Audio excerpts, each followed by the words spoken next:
Hello everyone, it is Sterling here from Day Trading Forex Live. It is June 3rd, 2015, and today I have a little bit of a unique video, not in the sense that I haven't covered trades before, but one of the things that I'm going to do, or that I haven't done, and that I'm going to do in these next video or two videos, this will probably at least take two videos.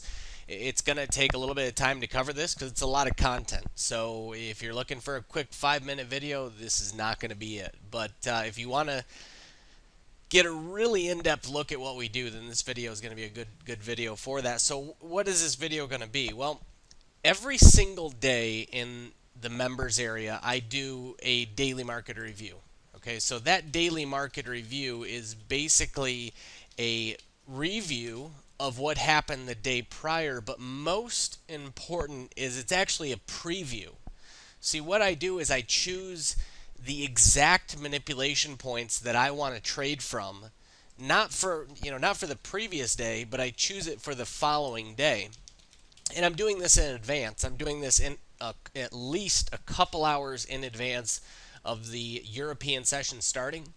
And if I'm doing it that far in advance of Europe, that's roughly about 8 hours in advance of the New York session starting. So you have plenty of time to work with. So here's an example of that. I'm just going to slide this over into the screen. This is a picture of the members area. This is actually the daily market review.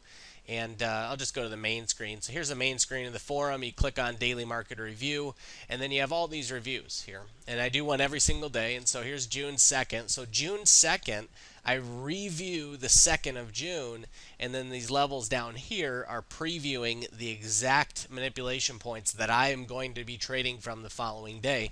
So why am I showing you that? Well, I'm showing you that because I want you to understand that every single trade that I'm about to talk about was from a predetermined level, and then you put that in combination with the fact that the confirmation entry is mechanical, and you have a recipe for somebody that has a very limited amount of knowledge coming in and being able to learn this relatively quickly and put it into practice relatively quickly, because I'm giving you a mechanical entry, and then the aspect that's not mechanical, which is the selection of the manipulation points, I'm actually doing that every single day in the review. So what did a month look like? Well, I wasn't going to do a month. I wasn't even going to do a week. I was just going to do a few trades. But then I had a member that said, hey, Sterling, why don't you wait till the end of May and go through every single trade that's set up through your review and see what the entire month was. So I thought that was a good idea. So I waited till the end of the May. And now we're going to go through it. So I've rambled on for 3 minutes here. Let's jump right into it with the first trade. The first trade was a loss to start off the month. And the first trade here was it was on the 1st of May, and it was a euro dollar short. Now the level that we had selected, so here's these wide blocks, the block of time that is wide. This is the Asia block. At the end of this block of time, so right here, just for anybody that's new, at the end of every one of these Asian sessions, so end of this long block, that's always 2 a.m. Eastern. So that way it gives you a little bit of a time reference. That's when we begin trading. So on this day, one of the levels I was looking at was 1259. So here's 1259. And basically I was looking for a stop run off of this level. And so what we had is we had the market come up. It provided a break of the level. Remember, that's the first thing we look for when we see a confirming entry, is the break of the level. So we get the break, and then we get the second candle, which is our confirmation candle. We get a confirmation down, and then the entry is taken on the third candle pulling back here. And that was where the entry was taken. Now, in this case, we saw what we term as a stop run on a stop run. In other words, market came back for a deeper stop run and ended up stopping us out before ultimately turning to the downside. Ended up taking a loss on that trade, which is rather unfortunate because that was a great level. It was, in fact, the level where the stops were being taken, but unfortunately just came back for a deeper stop run. At this point, down 2% for the start of the month. Continue on to the next trade. That was on the 4th of May. Okay, so that was actually Friday. So this is the following Monday, the 4th of May. And the level that we had was on the euro was 1175. So one spot 1175. And we term this as a backside of the level trade. So ultimately, get in here, better picture. So basically what we're looking at, the trade is initiating here. But the important point about this trade here specifically is that it was coming into the backside of this breakout point. So I'm drawing a couple boxes around that breakout point, that floor. And so when we retest the backside of that, that's what we term as a backside of level trade. And ultimately, it comes into the backside of the level, and you notice everything's going to get very repetitive here. And that's the key to trading. If your trading is not boring, then you're doing something wrong. So again, we come in, we wait for the break, we wait for the confirmation back down, we get our confirming candle. All of that has exact criteria. As I always say, it has black and white criteria. There is no discretion in the confirming entry. After that confirmation down, we then take the entry at the end of that confirmation. Ultimately, this trade was closed out at the 5 p.m. close. We were up somewhere right around 25 pips, which on a 2% risk initially, 2% risk on 25 pips ultimately puts us at a 2% gain. So that brings us back to break even for the month. We're at break even. And on the same day on the pound, we had a long setup on the pound. And that long setup here goes over to, again, the 4th of May. And that level was at 5106. Okay, so we had 5106. I'm not going to show you why I selected these levels. That would add just a ton of time to the video, but these are all pre-selected points. If you remember, you can go back and double verify that I had selected these well in advance, verify every single trade in the review. And this one was a little bit more complex, but the actual break started all the way back here.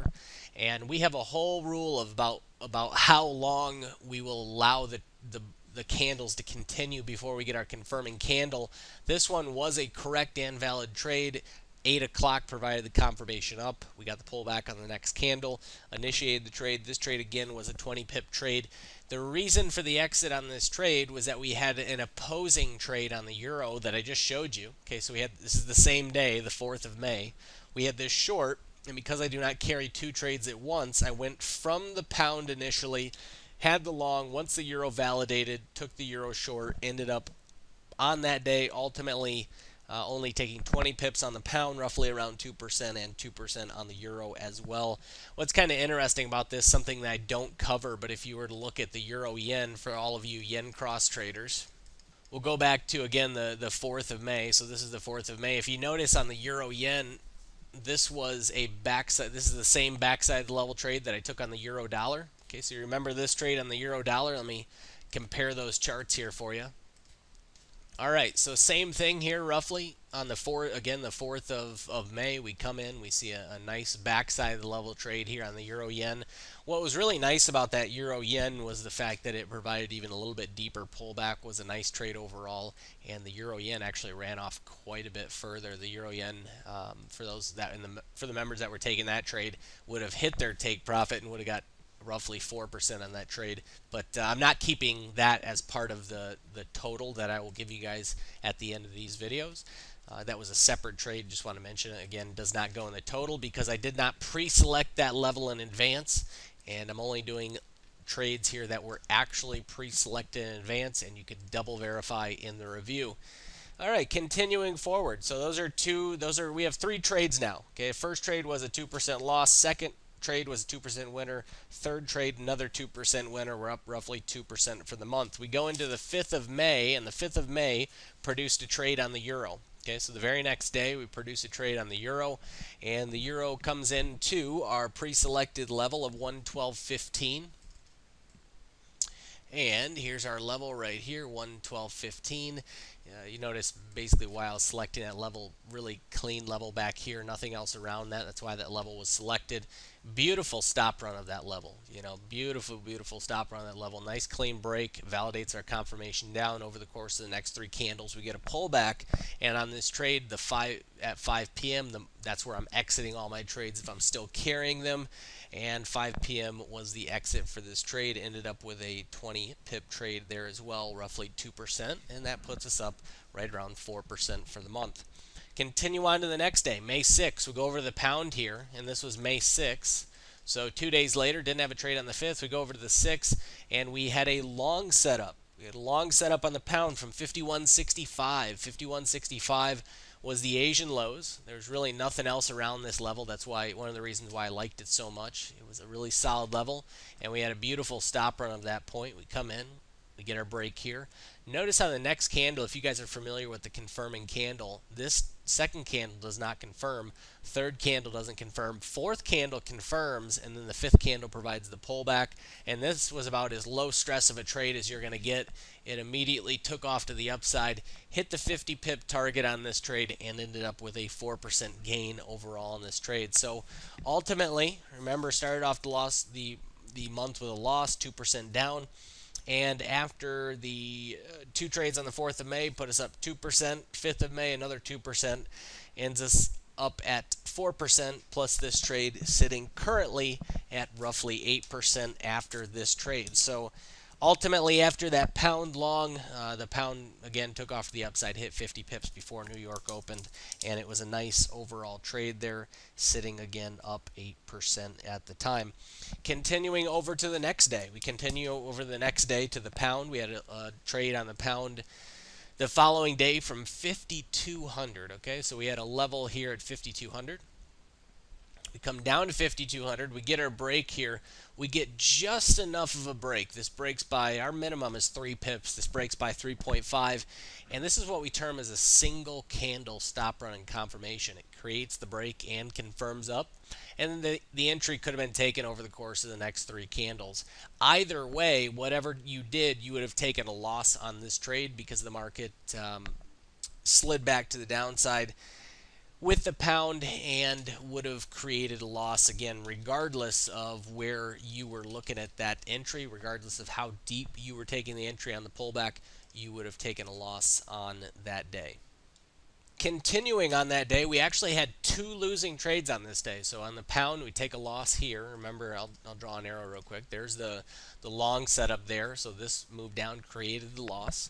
On the euro, over on the euro at 112.74, which will flip over to the euro here on the following day, on the 7th actually.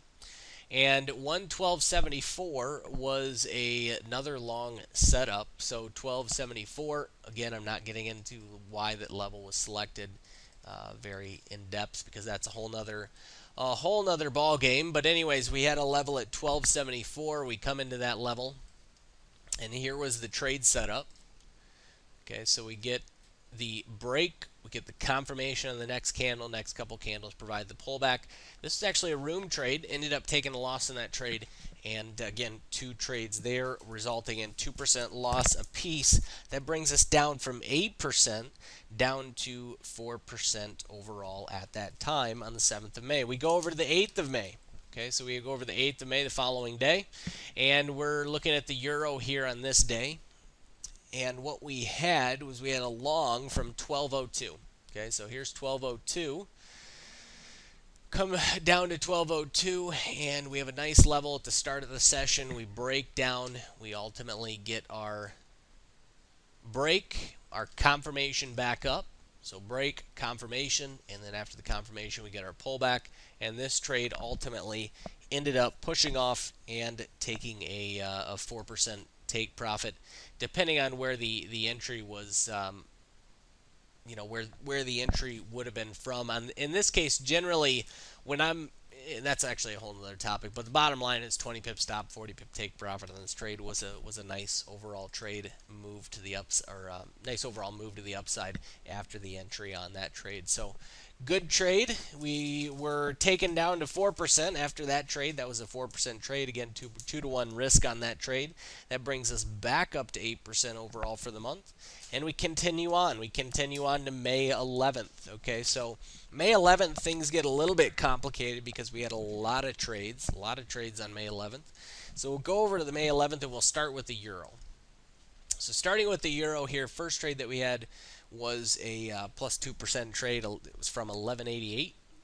So 1188 is right about here. And what we had is, again, the same thing. We have a break.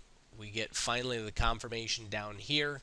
And at the third candle, not a great deal of pullback. Fourth candle, not a great deal. Fifth candle, it just came up and tagged where our entry would have been. Now the close for this trade would have been the 8 a.m. close, and 8 a.m. we're sitting here at roughly up 35 or so pips. Ultimately, even if you didn't close at 8 o'clock, even worst case scenario, which is what I figured on this trade, if you waited till the market confirmed back up and you exited here, that would have been roughly a 2% trade. And I figured a worst case scenario, only counted that as a 2% trade. So that was the first trade, was the short from the highs here off of that upper level. Again, every level we're taking a trade from pre-selected, in this case about 4 hours in advance. And next point, 11:37. Just by the way, for anybody that is new, all these videos are on the site. They're all in the members area. You can double cross-check everything I'm saying here. Going into the euro at the lows, 11:37. That was our pre-selected level from the lows, 11:37. And we get the same thing. We get a break of the level. We get a confirmation. We get our pullback. Now this trade went up, tagged our break-even point, or where we moved to break-even, and then came back down and took us out at break-even. We get another setup from the same level, 11:37 again. We get another break. We get another confirmation back up. We get another pullback. As this trade took off, it was really a very low potential profit trade. I mean, ultimately, best case scenario, you only saw about 20 to 25 pips of profit. This trade was only up right around 10 or 11 pips at the 5 p.m. close, and that's where it was exited for roughly a 1% gain overall in that trade. So going over, or at the end of those euro trades, those 3 euro trades, again, we were at 8% for the month. First trade plus 2%, second trade break even, third trade plus 1%. So 8% plus the 3% overall in the euro. That brings it up to 11% at that point. But on this same day, we had a couple trades with the pound. One winner, one loser. So let's go over to the pound, look at that. And this is again on the 11th of May. So on the 11th of May, first trade on the pound was a long from 54.07. So here's 54.07. And we get a nice stop run. Nice stop run. Nice confirmation back up. All the pullback that you would have wanted over the course of the next 3 candles. And again, all the pullback that you would have wanted. Beautiful, beautiful trade. Took off to the upside. Absolute low stress. Nice 4% trade there. That takes you from 11% up to 15% on the day at that point. And then the next trade that we had, again, that's sitting at 15% for the month overall, is 55.14. Okay, here's 55.14, and then we get a nice stop run at this level. Notice I say a nice stop run. I don't really, the result isn't what makes it a good trade or a bad trade. It's, did you follow the very rigid rule set that's involved when placing a valid trade? And that's what we had here. One spot 55.14. We come in, we create the break, we create the confirmation down, and then you immediately get any pullback you would have wanted. Taking the trade fairly quickly would have been stopped out. So that takes us down from 15% overall in the month down to 13% overall, and at that point we're sitting at about not quite the halfway point for the month. We're sitting roughly at 13% for the month. I'm going to go ahead and cut this video off right here. It's approaching 20 minutes, and I will start the second video with the 12th of May, and we'll continue on to finish out the rest of the month. So I'll be right back with that.